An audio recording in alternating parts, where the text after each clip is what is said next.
Silent deception. I was ready for the week to be about to end. Long meetings, sleepless nights, too many transfers, and a major time zone shift had all left me very tired.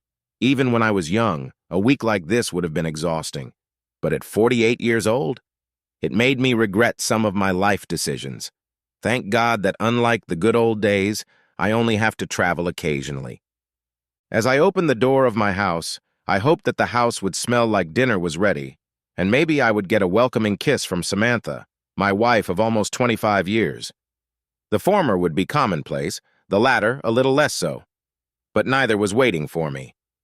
The house was dark, with lights on only in the hallway and kitchen. "Sam?" I called out to her, hanging up my coat and setting my luggage on the foyer floor.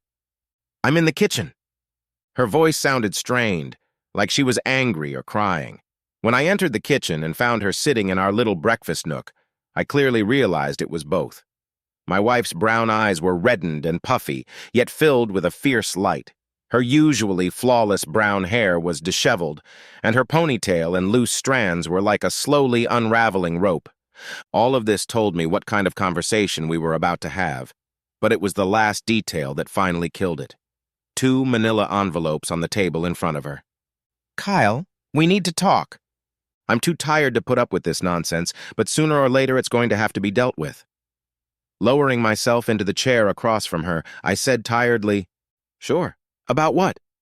Samantha wordlessly handed me one of the envelopes. Inside was a selection of photographs. Though the quality was poor, they spoke volumes. Here I was having dinner with a gorgeous blonde a little older than me, the two of us holding hands as we walked down the street. Me and her in a passionate embrace in front of the apartment door, my hand sliding up under her tight red mini dress to squeeze her nearly naked ass. The timestamps in the photos jump to the next morning. We say goodbye, and I squeeze her small, firm breasts one last time through the negligee she wore to see me off. I look slightly regretful in the last picture, but it's clear that I'm disappointed to be leaving, rather than blaming myself for what I was doing inside. In a smooth, almost pleasant voice, I inquired, "Where did you get them? Why does it matter?" There was no reciprocity in her tone, nor even an approximation of congeniality. She was indignant, and I was mildly curious as to what it was that upset her the most. The fact that I had cheated. The fact that my first response was to question the source of her information. Or the fact that I didn't seem the least bit concerned. With a wave of my hand, I tossed the evidence of my cheating back on the table. "Well, mostly because they're not very good. Jenna looks much sexier in person, and likes to leave the blinds ajar when we make love. Any decent private investigator would have—" "What is wrong with you?" Now tears were mixed in with the rage. I shrugged. "I don't know what to do." "Sue me." "Oh, wait, you were going to, weren't you? After all, I assume the other envelope contains the divorce papers." Sam started sobbing. "What the hell, Kyle? Is this some kind of joke to you?" I don't think it was the way she wanted it. It's funny how people can have such different expectations. It all depends on what facts are available to them and what facts aren't. "Oh no, not at all. I'm sure it's tearing you up. It's a terrible feeling, I know." Leaning forward, I gave her a particularly nasty grimace. Personally, it killed me at the time. "What?" She changed her tone slightly. The wind hadn't gone out of her sails yet, but it was starting to change. "You know, when you cheated on me. Or at least when I found out about it." Samantha's face went slack for a moment, glistening trickles of salt water still dripping from it. A new indecision followed the sudden realization that what she knows or even what she can prove doesn't matter. It's always about what exactly I know. And I know almost everything. Well, at least everything that really matters. My wife started stuttering, "Yeah, yeah, yeah." What, Sam? I didn't cheat? I don't know what you're talking about? I didn't mean anything? I apologize. Which I did you want to use? Oh, I know. I shouldn't have slept with Ronnie Perkins. Isn't that right? You knew? Her voice was strangled, and I couldn't help but laugh. There was betrayal in her voice, even more so than when I'd first sat across from her. Stop laughing at me. You knew. Wiping a tear from my eye, I managed to switch from laughing to giggling. Not right away. Not when you did it. Not even during the 4 months you made love to him. And not right after you stopped, not even for a year after that. I'd say you were good at hiding it, but you weren't. I just wasn't looking. Now it was my turn to claim betrayal, and my finger jabbed angrily in her direction. Because I trusted you. Because we had always agreed, that the most important thing in a marriage, more important than fidelity, trust, or even love, was honesty. That none of it would happen if we didn't always tell each other the truth about the important things, no matter how painful it was. Sam turned away so quickly that my words could have been called a slap in the face. Shaking my head, I continued, "But when I found out Matt was a freshman in college and Riley had just turned 12, I didn't want to ruin their lives." My laughter went from self-deprecation to outright disgust. "No, not really. God, it's become so easy to lie to you. I hate it. I hate that I can lie to my wife, and I hate that I can do it so easily just because I know how long she's been lying to me. The truth is, I didn't want to be a part-time dad, so I resigned myself to knowing everything. I desperately hoped that maybe you would eventually remember how important honesty is in a marriage. Did you even realize how frankly, openly unhappy I'd been for months, or by then you didn't care about me at all?" She wheezed. "I cared. I've always loved you." "You go right now." It was said evenly and without any affect. "You can't do that to someone you love, or at least someone you have strong feelings for." Her eyes returned to me. "I don't care. I really don't care. I made a mistake, you know? I was lonely and he was charismatic and... Yeah. Oh, my husband's away all the time because he has to work. Oh, I'm so lonely. Oh, it's so boring when the kids are in school." "Stop mocking me," I snorted. "Oh, I'm sorry. Was I being too dismissive? How rude of me. Well, I mean, you didn't treat me with disdain for 10 years, but..." "I haven't." She tried to pick up the pace. Screw it. Let her rant. I already knew who was going to win, neither of us. But by the time this was over, I'd have a lot less to lose. "I made a mistake. Yes, I was lonely, I was bored, I was miserable. I shouldn't have cheated, but it wasn't done out of contempt." Sam's shoulders slumped, and the energy that had animated her seemed to be gone again. "I was weak, and I know it. I know it, and I'm sorry." Seeing that she at least paused, and oh, how it disappointed me, how I wanted to fight after all these years and all her lies, I continued to outline her blunders, trying to bring my wife out of a state of useless remorse and self-pity. Let us leave aside the question of whether the adultery was contemptible. I say it was, and I am the offended party. Smiling broadly, I waved my hand at the pictures of my young mistress. "Well, was then. Maybe not so much now." "But what about keeping it from me? Not letting me decide what I wanted to do after you cheated on me? Are you saying that was treating me with respect? Really?" Sam was breathing hard, whether from fear or anger or panic. I'm not sure. "It wasn't disrespectful or even dishonest. I loved you. Please, I did. It wasn't... I'd already screwed it up. I didn't want to make it worse and hurt you more. I was never going to do it again. And I did everything I could to make it up to you. Except treat me like a fucking adult. Or even..." I laughed. "No, not even like an adult. Just like a human being. Like a real person. Someone you respect enough to..." I drummed my fingers on the table. "Remember when Riley broke that vase? She was what, 6? 5. Sam rubbed her arm, looking away. She knew where this was going, and she didn't like it. "Right, 5. And then she tried to hide it from us. What did she get in trouble for the most? Hiding it, right? And you know what? She screamed and cried and said it wasn't fair, but you told her that good people admit their mistakes, regardless of the consequences to themselves." It's not the same thing. Refuting my wife's words, brushing aside her defense, I continued. "And remember how proud we were of her after she was in that accident when she was 16? Riley had all the options. It was dark. The streets were slippery. Someone could have had their headlights on. She could have told us 100 lies and gotten away with it. But no. Our daughter remembered the lesson we taught her, you, and admitted that she was distracted by her phone. She accepted the punishment without complaint. I was so proud of her for learning the lesson you taught her. That she had done the right thing. I leaned forward over the table again, pointing my finger accusingly. But you did. You couldn't do it. You couldn't even be as responsible or as honest as a 16-year-old girl. It was different. It wasn't easy. It wouldn't have been easy if I'd faced the consequences. You would have gotten hurt. And then the kids might have gotten involved too if we couldn't. She sighed. If you hadn't been able to forgive me. I guess we'll never know that.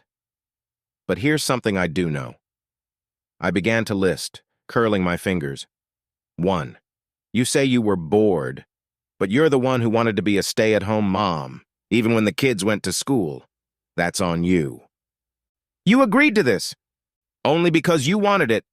I wouldn't have minded. No, I'd be happy if you went back to work.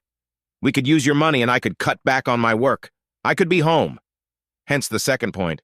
You were lonely, so join the fucking club. You have kids, you have girlfriends. Hell, your family lives nearby. Being on the road, I was alone all the time. I was so desperately lonely that sometimes I wanted to cry. But I never slept with anyone. I was faithful and I didn't cheat. And besides, I was only on the road because of the first point. You didn't want to work. That's not. Shut up. I'm not done. I've waited 8 fucking years to speak my mind, you cheater, and you're damn well going to listen to me. Sam flinched. I had never called her names before and rarely raised my voice at anyone. Item 3. Miserable. You were fucking miserable. I was working my ass off. My wife was estranged from me. I hardly saw my kids, and all of this was not of my own doing. I had to support my family because I was the only one who was going to do it. All of this. All of it. This is because you want to be a Susie housewife. All of it. Samantha looked at the table. I know. I was selfish. You were. I wasn't. I should have realized it was hurting you as much as it was hurting me, even more. But I had tunnel vision. I was listening to the wrong people. That worthless Jeannie, right? Sam's idiot friend has been with her since high school, divorced 3 times. All the divorces were somehow not her fault, even though she cheated on at least 2 of them. She always claimed she only cheated after things fell apart. Sam didn't want to hear how implausible that was, at least not until Jeannie disappeared from our lives shortly after my wife's affair. Sam nodded grudgingly. I met Ronnie through her. She dated him after her last divorce and said he was wonderful, a good listener. That's all she said I needed. Another person to listen to me, a man's opinion on everything. I was only planning on talking to him. I see. It's true. My wife's voice was quiet, weak, like herself. Yeah, at first we just talked, but he convinced me that... She swallowed. You seem to know what I did. I don't want to go into details. I did know. Not all the details, but enough that I didn't feel the need to recount them at this table, at least for now. I've had almost 10 years to plan some sort of confrontation, and while there are some variables I can't account for, I now know the general direction we're headed in. Yeah, I know what you did. I turned my back on her. I just don't know why. She said quietly. I told you why. No, you told me. You told me what you did, or at least enough of it. You told me how you felt. What brought you to this? But I don't understand. I hadn't cried over her cheating in a long time, but I suddenly felt a lump in my throat. I don't understand why you didn't come to me. You didn't talk to me. If you had been honest. If you had. Even though the weight of the secret I'd been nurturing had finally been lifted, my shoulders slumped. What a damnable loss. I loved you so much, I would have tried to figure it out. I would have gone to counseling with you. And then after that. A sidelong glance told me that Sam was watching me intently. If you told me everything, I can't promise I'd be able to forgive, get over it. But I would have tried. I still loved you then. Tears rolled from her eyes again. Then, not now? I nodded. She hissed, I'm sorry? There was so much pain in her features, so much rage and misery in her gaze. You cheated too. You lied too. Fatigue was weighing on me, but the fight wasn't over yet. With a quick jerk of my neck, I straightened up again. I could last a few more rounds. I owed it to both of us. Only after you did. Sam lost her temper, waving her arms around. And that makes it all worth it? And you could have come to me. You knew I did it, but you didn't say anything. You just went and slept with that blonde fool. A quick verbal counterpunch interrupted her barrage. She's not the first. She's not the first. What? She's not the first, not even the 10th. Sam was silent, just staring at me, mouth flapping uselessly. I didn't deliver the knockout blow, but she staggered. I stood up and moved toward the fridge, then looked at her. Beer. No answer. The caps were removed from 2 bottles and I placed one in front of her, then took a long sip from the other. I found out a little over a year after you cheated on me. Well, after you ended the affair anyway, so I guess about a year and a half after you broke your vows to me. Remember when we wanted to give your old iPad to Riley? A slight nod, finally not matching the nauseating realization that must have been creeping up on her. You hadn't used it in a while, so it was a good starter tablet for her, but it needed to be cleaned first. I grinned as realization blossomed on her face, quickly followed by horror. Thank God I'd done it for all our sakes. There was no need for her to learn about love from your letters. That's when I found out. I took my tablet with me on trips. It made sense for me to deal with it. You were never very tech-savvy, were you? You didn't know that emails and messages stay on the tablet even after you erase them, unless you plug the tablet in after you've done so. I bought you a new one for our anniversary, remember? She grimaced and nodded again. So yeah, it had all your emails to him and Jeannie and... I shook my head. I appeared to have, at the very least, an outline of the affair. When it started, when it ended, why it ended, and everything. And once I synced the tablet with your account again, after I'd saved all those incriminating emails in a safe place, Sam wrinkled her nose. I saw that you'd deleted all the evidence of your affair. No new ones showed up either, but that doesn't mean anything. You could have just gotten smarter. You cheated once, why wouldn't you cheat again? Or maybe you've done it before. Maybe Ronnie wasn't the first one to give me the horns. That was the only time. Her voice was muffled. Was there pain in it for herself or for me? From realizing how long I'd been living with the realization of what she'd done? I wanted to think it was more of the latter, but recent evidence suggests it's more of the former. Or maybe it's a mixture of both. I don't think Sam is really evil, just weak, spoiled, and dishonest. I know that now. By then, I sighed. By the time I found out our finances were doing better, not well enough that I could hire a detective, but enough that I could be home a little more often if I wanted to. I was going to surprise you after the trip, which is when I found out. I looked away. But when I found out what you did, it was the last thing I wanted. By then I was used to not being around kids, couldn't stand it, but I was used to it. And I knew I wanted to have as little to do with you as possible, so I was able to prioritize when I was home. I pressed my lips together, trying to swallow the lump that had formed in my throat again. I'd been a total wreck for almost the entire trip. The whole time I wasn't working, I was either crying or drinking and crying. It's just a miracle I didn't lose those clients. A chuckle appeared.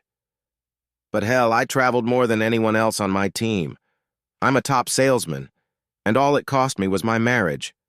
Not necessarily, but it's what you wanted. I didn't want it! She sobbed angrily. I wanted you home! I wanted you with us, with me! But not enough to do anything productive. Not enough to tell me how unhappy you are. So unhappy that you're willing to spread your legs for the first sympathetic ear. Not enough to get a job on your own. She started to speak, but I waved her words away. It doesn't matter. What happened is what happened. You can't fix it, and I don't want to hear your excuses. This is about me, Sam. It's about what I did. What I did because of what you did. You slept with another man. Not once, not by drunken mistake. No, as far as I can tell, you slept with him at least 30 times in 4 months. Wait a minute, no. That's the number of times you were with him, but how many times you actually did it, I have no idea. 50? 100? More? I shook my head. It didn't matter. You did it willingly, and did it repeatedly. I knew I couldn't be around you any more than I had to. That's why for a while I suddenly had trips when before I tried to refuse them. Remember? Oh, just a little bit more, and then I'll be able to be home more often. In its own way, that was true. Not because it was to strengthen my position. I had already strengthened it. It was so that I'd have time to plan things, and then for a while to come to terms with having you around. Condensation from my beer was accumulating on the table, forming a ring. I probably should have used a coaster, but I didn't care what happened to it. It didn't look like it was going to be mine for long. At first, I tried to see if there wasn't some way I could stay with you, how I could approach you with proof, but I didn't see a way. All this time you've been lying to me, and getting you to confess is not the same as confessing yourself. That's when I thought about divorce. I gestured to the unopened envelope. Just like you did. I think it took me longer than you. I wonder why. Shaking my head, I continued. Anyway, I had it all figured out. And at best, I lived in a shitty little apartment, saw the kids every weekend, and gave you money to sleep with whoever you wanted. I'm not a cheater! I made a mistake! Samantha finally found her voice. She needn't have worried. I was going to tell my story. I had already known her story longer than I would have liked. Finally, she would hear mine. I didn't care. That silenced her again. It doesn't matter if you're a cheater or not. But once you'd become divorced, you'd have to find a job to have extra income. And for what, 6 months? After a year at most, you'd find a new boyfriend, probably at the same place you were working. You're attractive now, but you were beautiful then. So I would have had to pay a lot of money to not see my kids, fund your love affair with another guy, and be miserable alone. That didn't happen. We've already established that you don't know shit about electronics. I took a look at the cloud backups of your devices. I created them for you, and I doubt you even knew they existed. I found no evidence of an earlier or later affair. Back then, it was easier to just install keyloggers and trackers on all your shit. Hell, I don't think you even know how to turn off Find My Phone. And as far as I can tell, you haven't cheated on me again. Of course I didn't. I felt so guilty about it. I rolled my eyes. How am I supposed to know that? For God's sake, Sam, I even took a paternity test to make sure the kids were even mine. They look so much like you that I couldn't even be sure of it, barely knowing you had cheated. The mother of my children looked shocked and outraged, and that pleased me. Not so much because I wanted to make her feel bad, although that was certainly a nice bonus at the time, but because her reaction was genuine. That look told me that she had once loved me. That kind of pain, the realization that the person you loved could think such horrible things about you, is hard to fake. Do you understand now? Do you realize how much you hurt me? I know you think you understand how much it hurt with your pile of pictures, but you have no idea. I'm stuck with a woman who cheated on me, who lied to me, who I don't trust anymore. My life is tied to her life, at the very least, if I want to live a good life. And I have to hide my anger, my resentment, and my sadness. I'm boxed in. I have to lie to everyone because of what you did. And the worst part? I still loved you. If I didn't love you, it would have been easy. I could treat you like that manager I hate or some other irritant I need to put up with. But I have to crush my anger and find a way to move on with my life, knowing that the woman I loved more than anyone in the world stabbed me in the back. And that's what I did. I found a way to deal with it. She grinned. By loving other women? You're a goddamn hypocrite. Not right away, no. My bottle was empty. I thought about getting another beer, but I realized I'd be driving soon, so I decided to have a soda. Sam wouldn't touch hers. At first, I tried to find a way to channel my rage into a productive direction. My sales were up. I thought of every extra dollar I made as a chance at freedom from you. But I was still alone with my thoughts at night. Drinking wasn't a long-term solution. But you know what almost every hotel has? A gym. Sam's eyebrows drew together. Is that why you got in shape? I thought you wanted to. Yeah, I know what you thought. I told you a bunch of bullshit. I sighed. Okay, not all of it was true. I did want to be in better shape to keep up with the kids, but mostly I needed something to occupy my anger with. And I had a lot of anger. Sighs. I'm sorry I didn't know that. Samantha took my hand, her expression compassionate. I yanked my hand away as if from a snake. The time for a loving reconciliation was over. She'd taken care of that. Don't. Sam's hand hovered over the countertop, contemplating whether she should continue. Something in my eyes or my body language told her that this was a bad idea. I would never hurt her, but I would definitely get up and leave. While my wife wrapped her arms around herself, I continued my story. No, I wasn't going to cheat on you. The thought didn't occur to me until 5 or 6 months later. I didn't have as many trips then, remember? But I was still so unhappy. It was on one of those trips that I spent the first night with another woman since you and I got married. You cheated. Use your own word for it. I didn't cheat. Cheating would mean I broke the rules of our marriage. I poked her with the neck of my soda bottle. But you already did that. You cheated. You lied to me. You hid everything. As far as I understand it, and I understand it this way, that means they are no longer rules I have to obey. Bullshit. I don't care what you think. I was doing what I had to do to stay sane, to stay with my kids, and to try to regain some modicum of self-respect that you and that bastard stole from me. Deep breaths in and out through my nose.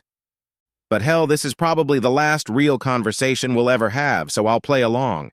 If our roles were reversed, if I was the one cheating, lying, hiding, and, key point, if you knew, but revealing that knowledge meant you'd have to live in poverty without children, what would you do? Would you feel the least bit guilty if you had the chance to switch roles? She opened her mouth to speak. Don't even try to lie to me again. You didn't feel guilty enough to even admit what you did. Hell, you didn't even try to make my life easier by offering me a job after the affair.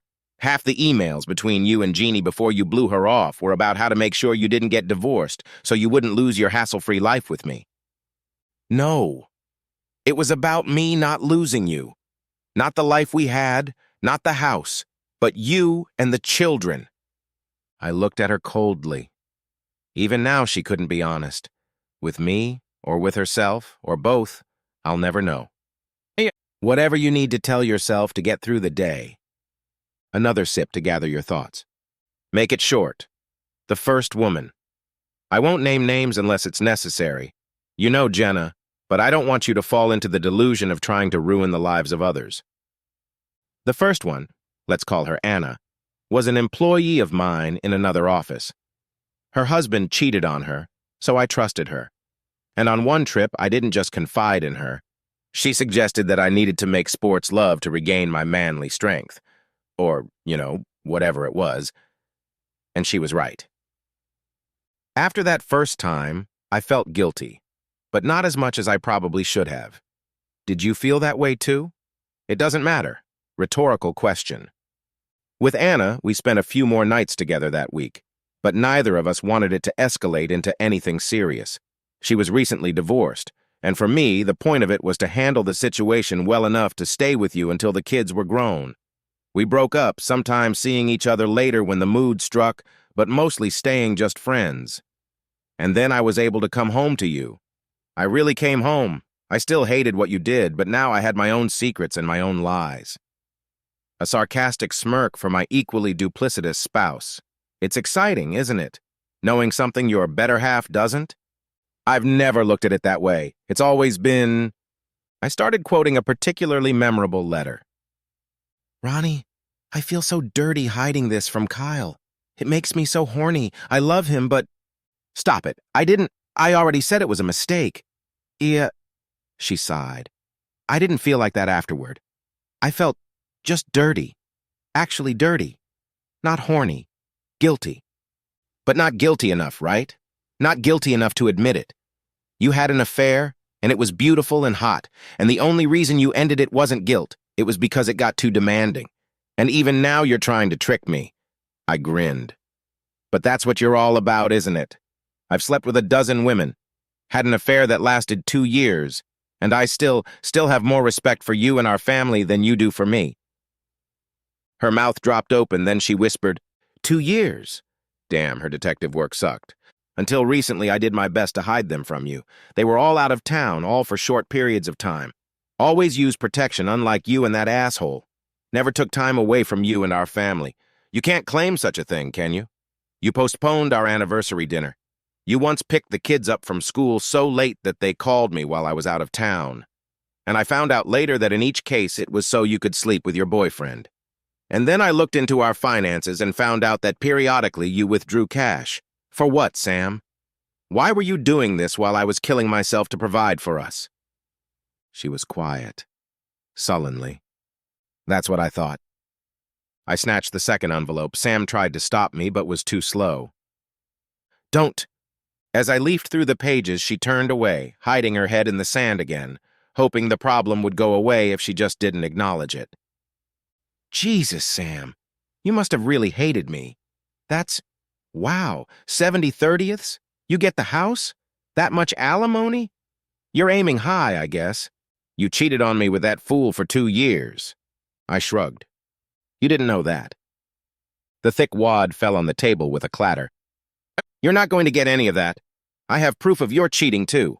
Better than you, for that matter. What do you really have? A few pictures that hint at love but don't prove it? And anyway, this state is guilt-free. I was so hurt when I found out about her. What you did, I wanted to hurt you, too. Yeah, I understand. She bowed her head. I wanted to do the same thing at first. Over the years, I've lost my temper time and time again.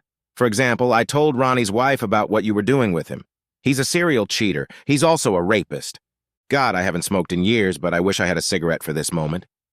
That's why he's dead now. What? Sam's eyes widened, and there was fear in her expression. Calm down. I didn't kill him. You're not worth going to jail for. According to his wife, he had a heart attack while sleeping with yet another married woman. Strange that such a young guy would die like that, especially since his wife was a nurse. But maybe that's why he died so young. Medication contraindications are a bitch. I didn't ask the former Mrs. Jenkins, though. We were too busy with other things. She looked at me again in horror, but I smiled sweetly and took the glass. Anyway, in the end, all I wanted was for you to tell me the truth.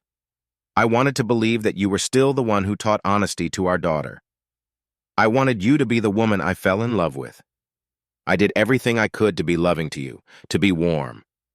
Do you remember?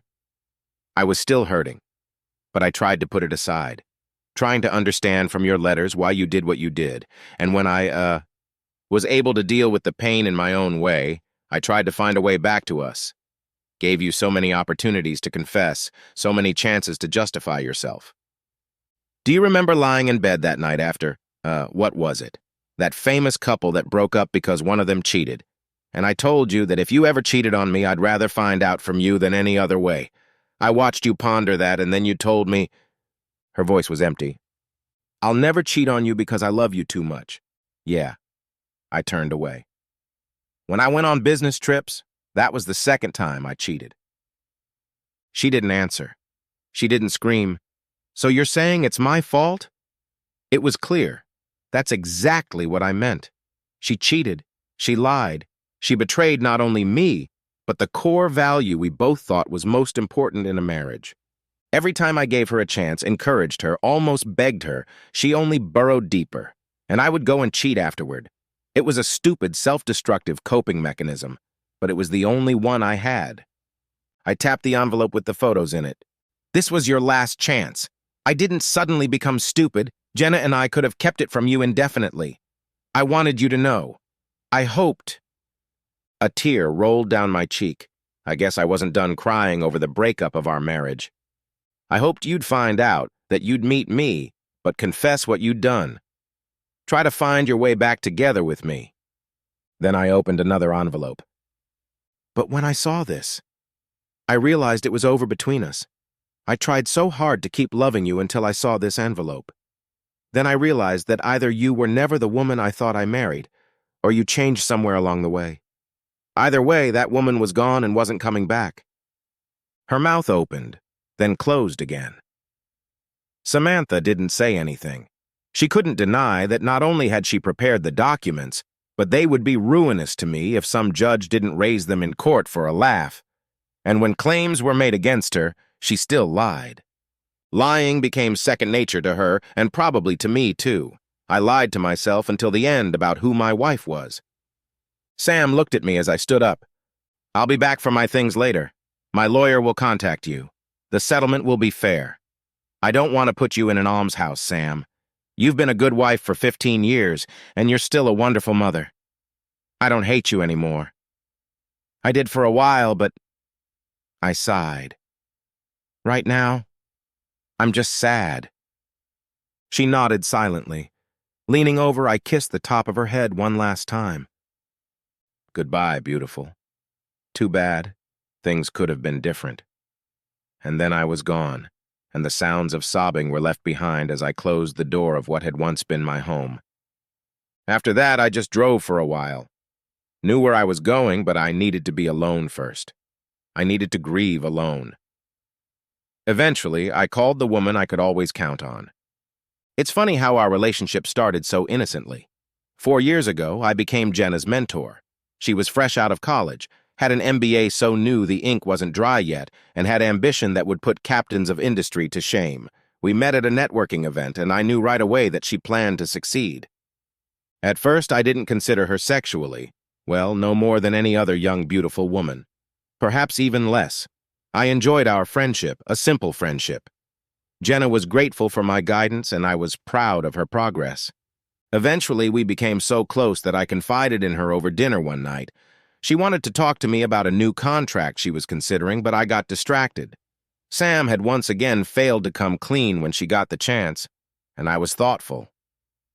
When I told Jenna my story, she listened and comforted me.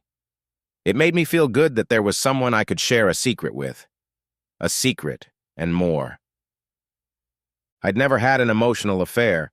The closest I'd ever been was with the first one, the one I called Anna when Sam talked about her. But even that had been unsuccessful. Sometimes she offered a friendly shoulder to cry on, sometimes a very willing sexual partner. There was no serious emotional involvement. Jenna is different. For one thing, we've been friends for a long time. She lives in the same city as me. She and I could and did see each other often, but I only meant a friendship with her, not a sexual partner in any way. That all changed after her fiancé dumped her. We weren't intimate at the time, but after she had been healing for a few months, Jenna and I had a drink and then went to bed. It turned out we were right for each other in almost every way. Even so, I still had one child at home, and I hadn't given up hope that Sam would confess when it was just the two of us in the empty nest. Besides, Jenna is young enough that leaving my wife for her would surely make tongues flutter. So we kept within the bounds of the ordinary. We were something more than friends, and something less than constant lovers.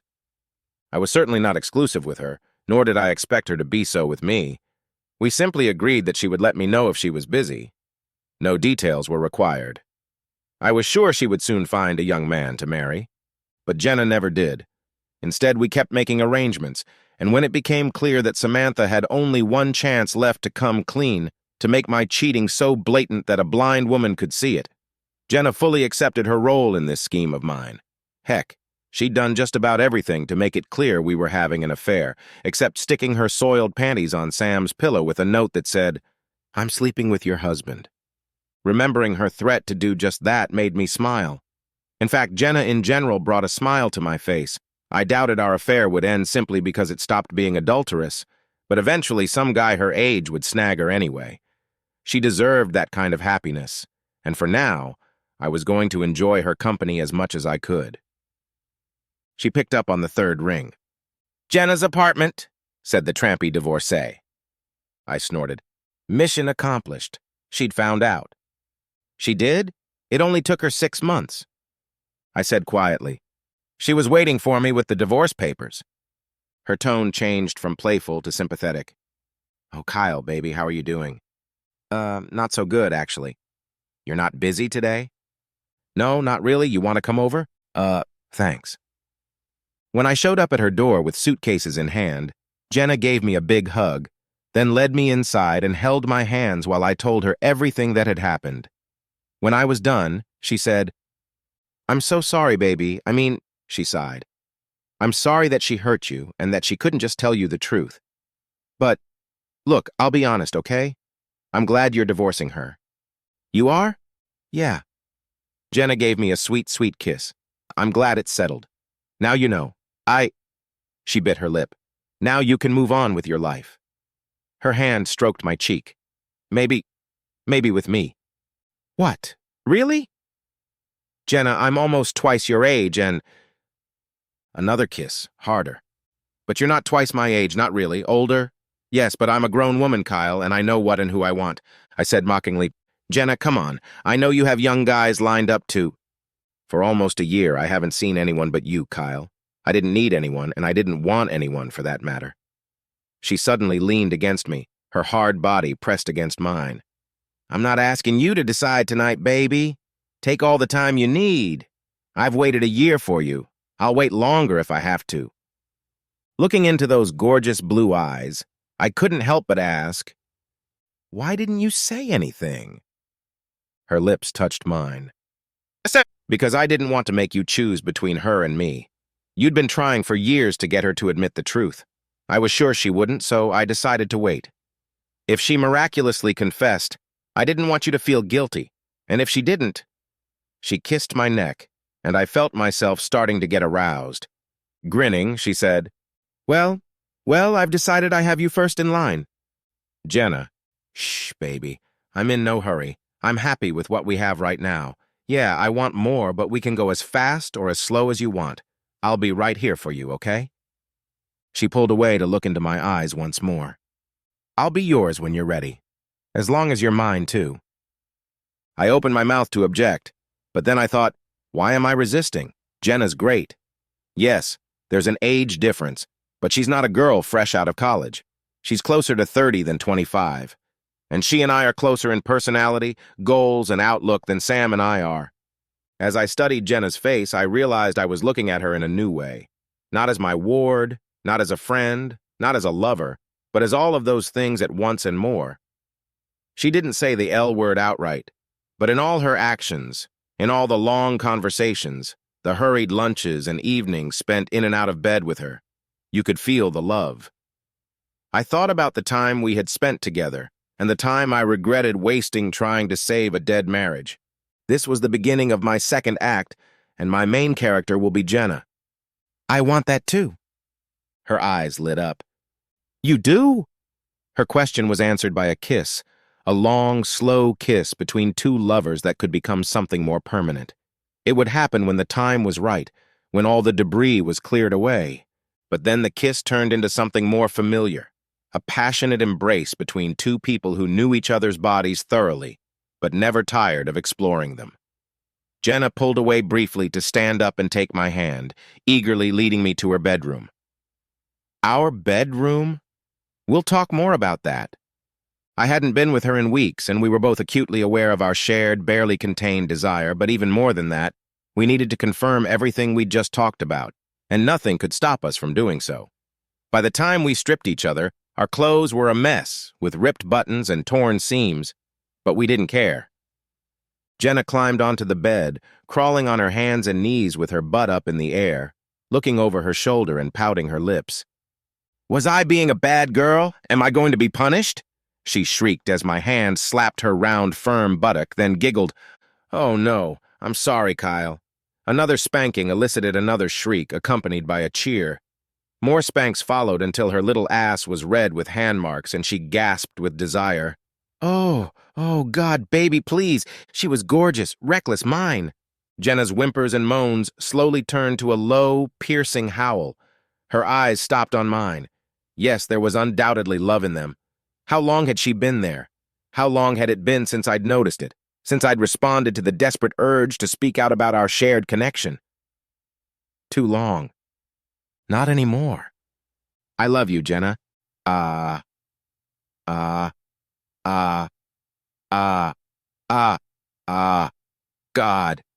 I love you, Kyle. I love you so much. She trembled and gasped as I pulled her against me, watching her again as she watched me.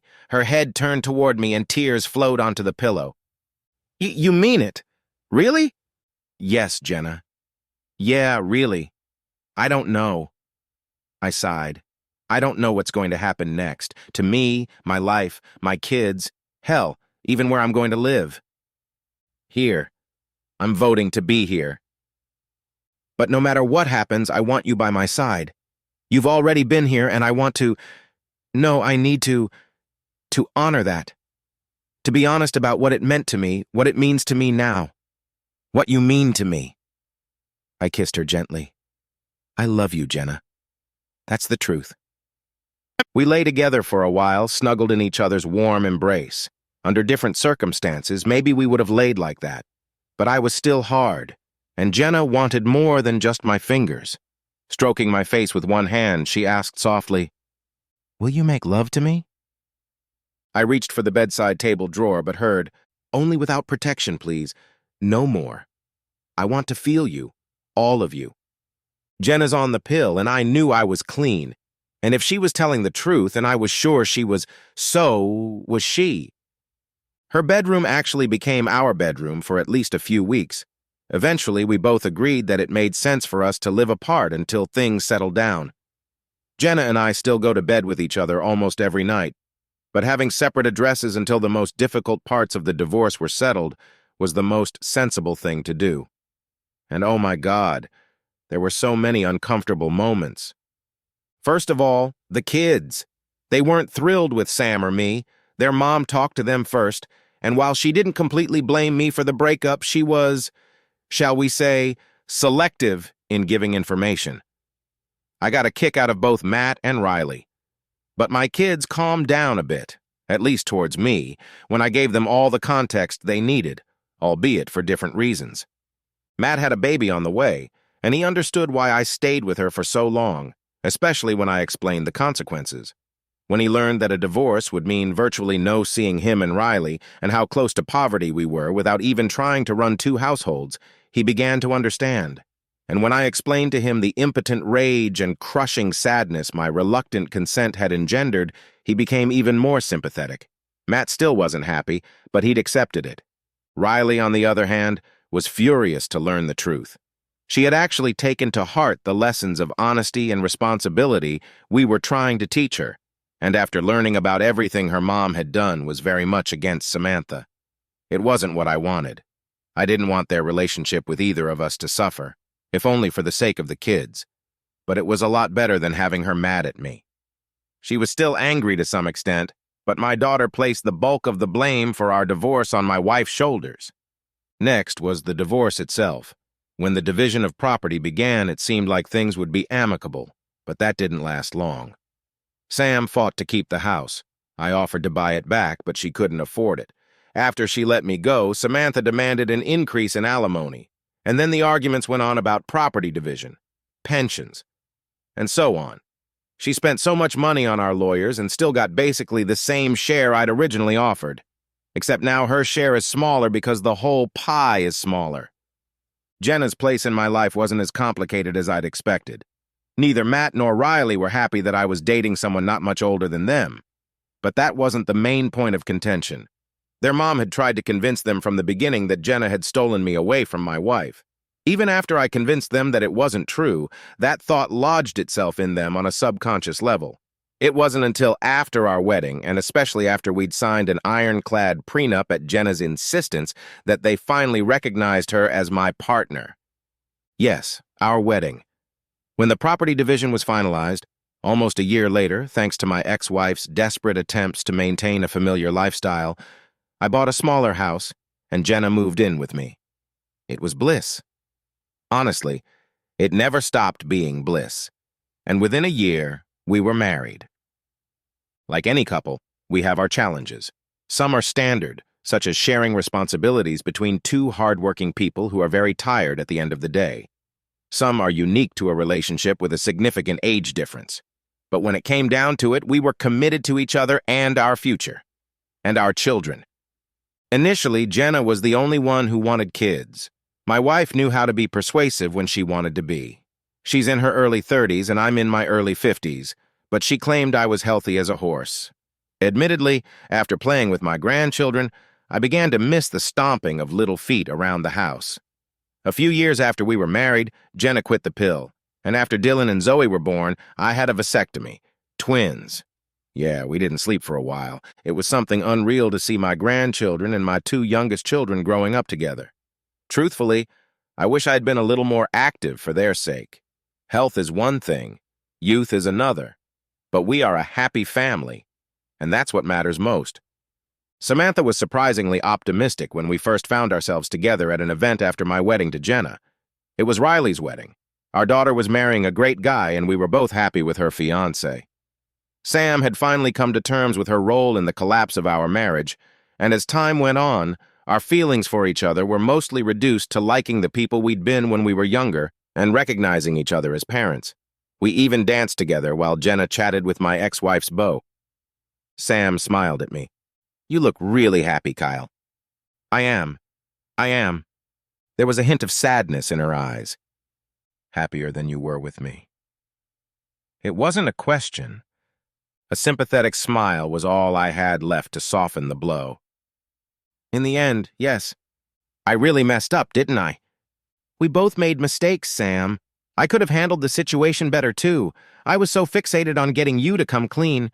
Maybe if—" I shook my head. "I don't know. It doesn't matter right now." "No, it probably doesn't. But still—" She brushed away a lone tear. "I'm glad we had that time together. I'll always cherish it." "Me too, and we have wonderful children." Samantha smiled broadly and radiantly. For a moment, I saw in her the woman I loved so much. This woman, the young wife and mother I adored, would always have a piece of my heart. "Yes, it's true. It really is.